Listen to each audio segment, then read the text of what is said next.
Sugatan naman ang isang rider matapos mabangga ng isang multipurpose vehicle ang sinasakyan niyang motor.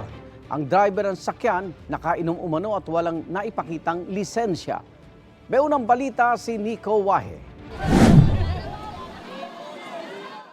Inabutan naming nakatumba sa kahabaan ng Espanya Boulevard sa ilalim ng NLEX connector ang motorsiklong ito. Ang rider nito nakatayo sa tabi ng kanyang motor at hinaharangan ang sasakyan na nakabangga sa kanya.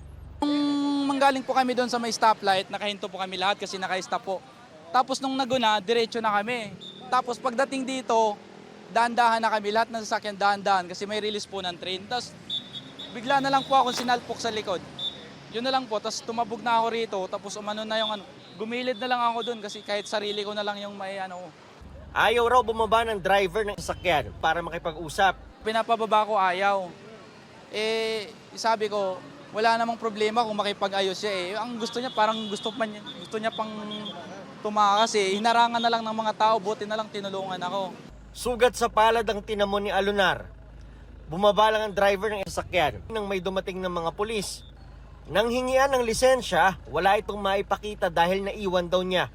Tumanggi rin siya magbigay ng salaysay. Ayon sa traffic enforcer ng NLEX connector, mabilis daw ang takbo ng sasakyan kahit pa may release sa kalsada. Habang nag-traffic kami, mabilis ang takbo niya. Walang pakundangan. Kaya pagdating sa may release ng tren, yung motor magmiminor, talagang mabilis siya. Yung box talagang impact niya, malakas. Kaya tinamaan yung motor. Nakainom din daw ang driver. Dinala siya sa traffic sector ng Maynila. Ayon naman sa rider, itutuloy niya ang pagsasampa ng reklamo laban sa driver ng sasakyan. Ito ang unang balita. Nico Wahe para sa GMA Integrated News. Igan, mauna ka sa mga balita. Mag-subscribe sa GMA Integrated News sa YouTube. Sa mga kapuso abroad, subaybayan nyo kami sa GMA Pinoy TV at sa www.gmanews.tv.